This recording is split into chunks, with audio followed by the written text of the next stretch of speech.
Good afternoon and welcome to the Midday News. Here's what we have in the bulletin. St. Andrew North Police having challenges nabbing criminals in crime hotspots. Work to begin on the Western Children and Adolescent Hospital next month. And later in sports, reggae girls set to battle United States in CONCACAF Under-17 quarterfinals. I'm Shane Masters. Here are the details. 4 persons were shot during an attack at Sam Sharp Square in Montego Bay, St. James last night. One of the persons died. He has been identified as 28-year-old Romario Smalling of a Kingston address.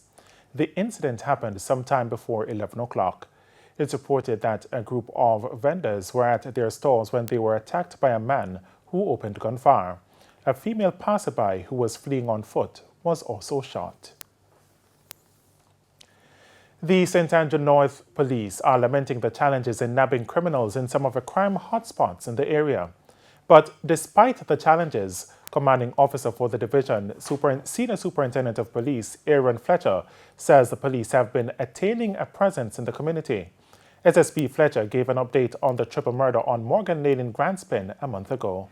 Engaged in some operational activities geared at apprehending the players, because we know the persons who we are going at.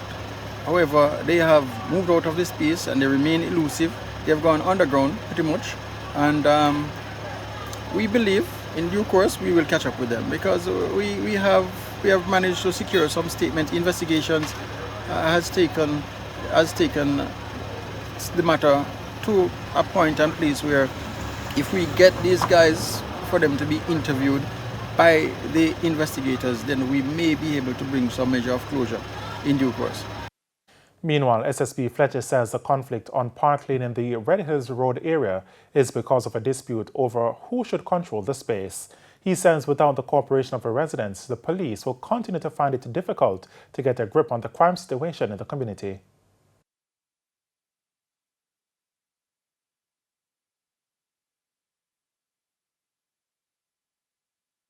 The fact is, the players, they are so vicious that persons who reside within the space, they are fearful. They will not come forward. They will not comply. They'll not work with the police. They'll not give statements out of fear. Because if the police is even in the space, we cannot guarantee the protection of the person within their home. Based on the geographic outlay, the presence may be there, but we'd have to be present in every household simultaneously to be able to effect the kind of control and dominance that we want of the state. The Health Ministry will be rolling out a number of projects to improve public health infrastructure. Firstly, some aspects of a project to redevelop the University Hospital of the West Indies will begin this year. Health Minister Dr. Christopher Tufton gave an update during a sectoral presentation to Parliament on Tuesday.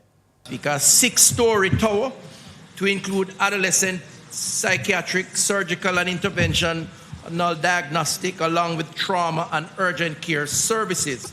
Madam Speaker, this is estimated to cost some 31 million. That's the design for the facility, which is almost completed. The externals are complete. They're doing the internal design.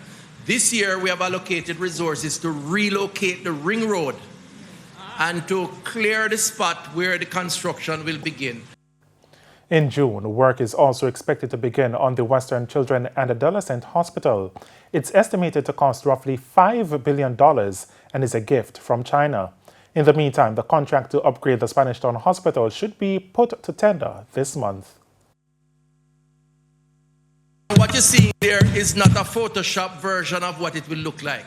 That's the actual design of the 6-story facility. The facility will boast an accident and emergency wing with ambulatory and ambulance bay, triage and consulting rooms, patient wards, among other things, lounge and lunch areas, a radiology department, a pharmacy and outpatient department, a surgical floor, patient wards, together with a basement area that includes staff parking, as well as a sky bridge. We'll have a sky bridge, Madam Speaker. You can walk across from one part to the next and you don't touch the ground. And the government will be spending about $4 billion over the next 2 years to replace diagnostic equipment in public health facilities.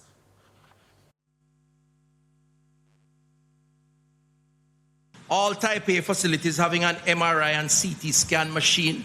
That is one. All Type B facilities have a CT scan machine and all hospitals having an ultrasound machine and x-ray machine, just to name the critical ones, Madam Speaker. With just 5% of street food vendors registered in St. James, the municipal corporation is on a drive to get more of them on board. Deputy Mayor Richard Vernon says while the corporation supports the entrepreneurial nature of the residents, the health of consumers is of utmost importance. It's why the St. James Municipal Corporation is partnering with the St. James Health Department to get those who have not satisfied the requirements in line. Program together so that we can ensure that persons operating within the public space, persons serving food to our citizens, they know the proper health guidelines and they can actually, ensure that our food is safe. We don't want a situation where we have an outbreak with some foodborne diseases and you hear that we should have known and we should have done this or we should have done that. Therefore, the St. James Municipal Corporation, being the substantive local board of health, is working closely with the St. James Health Services to ensure that we come up with a program, a food safety program. In the meantime, he says identification cards will soon be issued to street food vendors who are compliant with the requirements of the health department and the corporation. Mr. Vernon explained how that will work. As a consumer, you can just randomly walk up to a vendor we are purchasing food from and say, hey, let me see your ID. And once you scan that with your phone, you'll be able to see if the vendor is up to standard in terms of health certification and have all the requisite things to operate in place. And it's time for a break here on the Midday News. Stay with us. More stories when we return. Welcome back to the Midday News. A team that volunteers to get children off the streets at nights in Denham Town, West Kingston, say they are reaping encouraging results. On Friday, the Jamaica Social Investment Fund held a 3-hour training session for the team, who called themselves curfew monitors. Kirk Wright has that story. The team of over 30 curfew monitors and environmental wardens dedicate their time every evening to make sure children are off the streets by 8 p.m. The curfew monitor program in Denham Town is responsible for taking the children them off the road so they have school the next day. So by 8 o'clock, all children on the road in Denham Town have to come off the street just in case a flare-up of violence in the community so they don't get caught or get trapped into the violence in the community. The program has been around for 5 years and is the brainchild of Senior Superintendent of Police Steve McGregor, who was the commanding officer for the Kingston Western Police Division at that time. The idea is to turn Denham Town into a safe space and a model community. We are well on our way. We are hoping that we can get this community so launched so that it can be that, what you would say, nexus to make other communities within the West Kingston area the same way. It's not an overnight thing, as we know the challenges that you have in inner city community, but I'm really encouraged and I am happy that JSIF has stayed the course with us. They all agreed that the initiative is working. Although sometimes we have challenges, because sometimes we walk on certain street and then we run the children inside, and then by the time we come back round again, they are still there. But it is very effective because the persons in the community support the program because they are saying that it's a very good program. And it becomes more effective in person's mind because based on how the community is and violence sometimes, we don't want the children them to get caught. So the people them in the community help we sometimes. The first thing, the relationship between the police and the citizen have improved big time because they represent the citizens alongside. So there's a conduit. If there's an issue, you have an avenue. The networking system is there. The Jamaica Social Investment Fund, JSIF, had an interactive 3-hour session with the curfew monitors and environmental wardens on Friday. The teams say the exercise was rewarding, but agreed that more must be done to help improve the safety and security of Denham Town. One of the curfew monitors says they are also meeting with the vulnerable youths on the corners to try and change their destructive ways of dealing with conflicts. The problem is not on the external side, it's on the inner side. So if we as community personnel want a change, we have to show, we have to come out, we have to work to get that change. Because even though JCIP come around, the police is here, the soldiers are here, they cannot make that change. It have to make with us. We have to deeply, desperately need that change to get that change. Kirk Wright, TVJ News. And here is Cody and Barrett with the Business Minute. The business. Upgrades to the Sangster International Airport in Montego Bay and the Norman Manley International Airport in Kingston have been pushed back to 2023. Pacific Airport Group, GAP, which operates both airports, had planned to invest $213 million in the project over 5 years to 2024. The timeline was pushed back due to the pandemic. GAP originally planned to spend $22 million at the Sangster International Airport and $35 million at the Norman Manley International Airport this year. But that was before the onset of the pandemic in 2020. In 2021, $4.6 million was spent at Sangster and $2 million at Norman Manley. UK-based energy giant BP took a hit of more than $24 billion from ditching its business in Russia, but reported a huge jump in profits for the first quarter. Its underlying profit soared to $6.2 billion from $2.6 billion in the same period last year, boosted by exceptional oil and gas trading conditions. Oil prices have shot up by nearly 40% since the start of 2022, with benchmark Brent crude trading well above $100 a barrel. And that's it for the Business Minute. I'm Kodian. And here's a preview of what's coming up in this evening's Health Report.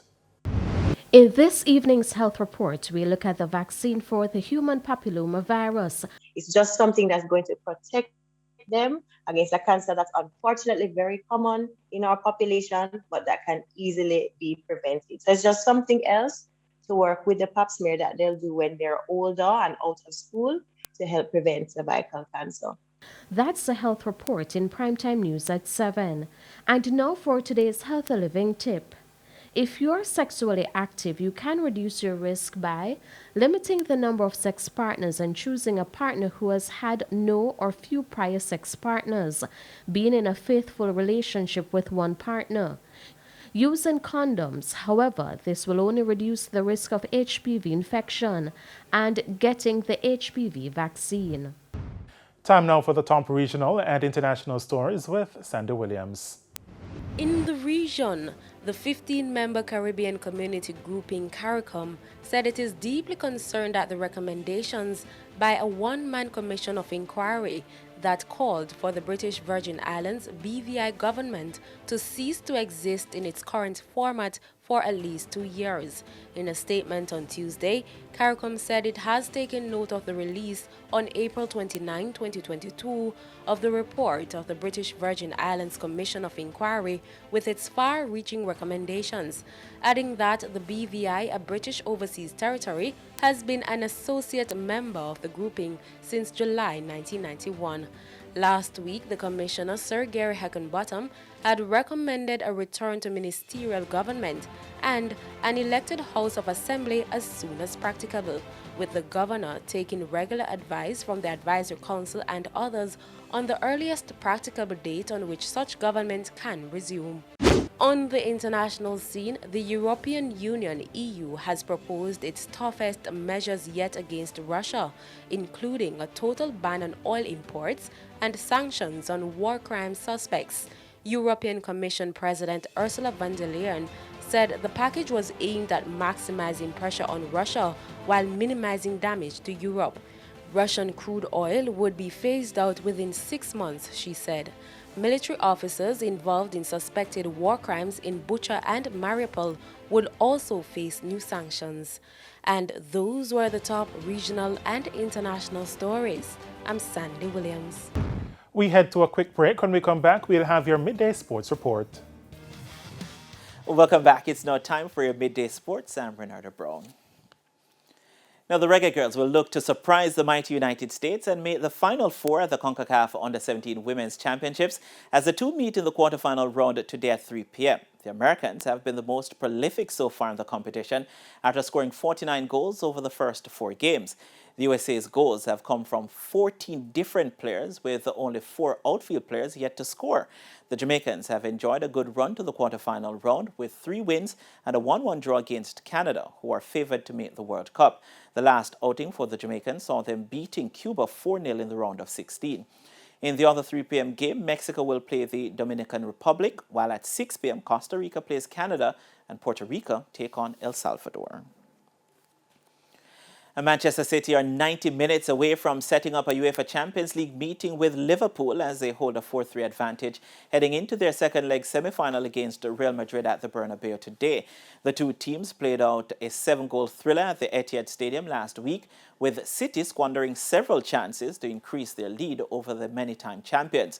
The game is expected to be tougher for Man City in Madrid than it was a week ago, as Real, who were crowned Spanish champions on Saturday, have won 16 European Cup semi-finals overall, including 4 of the previous 9 they have been involved in since 2010-11. The game is set to kick off at 2 p.m. And in cricket, despite a poor showing at last year's World Cup, 2020 cricket continues to be the strongest format for the West Indies after the ICC released its annual world rankings on Wednesday. The Windies are ranked 7th in the world in T20 cricket, having a rating of 240, 13 rating points outside the top 3. At the summit, India's lead over England has extended to 5 rating points from 1 previously. The new rankings reflect all T20 international series completed since May 2019, with those completed prior to May 2021 weighted at 50% and subsequent series weighted at 100%.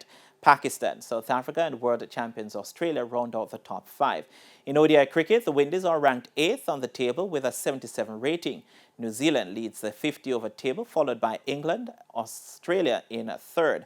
As far as tests are concerned, the Windies are 8th on the table. Australia are number 1 in the world, followed by India, New Zealand, South Africa and Pakistan. And newly appointed West Indies limited overs captain Nicholas Purran says he will not be looking to fashion his leadership style off his predecessor Karen Pollard. Purran was on Monday named West Indies one-day and 2020 captain, replacing Pollard, who retired from international cricket. In his first interview as captain, the former West Indies under-19 player says he wants to gain the respect of his teammates and push them to achieve their full potential.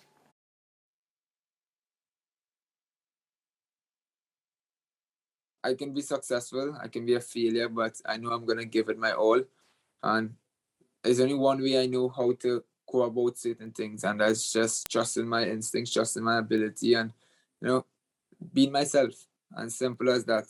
I know how to fight. I know how to wake up in the morning and motivate myself. And I feel like I have, good attributes, and I can become a really good leader, someone that players could be looking forward to getting, proper advice from as well. Now, Purran's first assignment will be an away ODI series against the Netherlands starting on May 31. And finally, the Memphis Grizzlies have leveled their best-of-7 Western Conference semifinal at 1 apiece against the Golden State Warriors after a 106-101 win on Tuesday night. Ja Morant top scored with 47 points for the Grizzlies, with the sides now heading back to California for Game 3 on Saturday. In the Eastern Conference, Jaylen Brown scored 30 points as the Boston Celtics beat the Milwaukee Bucks 109-86 to level their best-of-7 series at 1-1. Jason Tatum scored 29 points and Grant Williams added 21 from the bench as the Celtics bounced back from their 101-89 defeat in Game 1 on Sunday.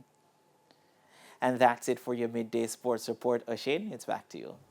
Thanks, Renato. And that's the Midday News. I'm Oshane Masters. Join us at 7 for Prime Time News. On behalf of the news, sports and production teams, have a good afternoon.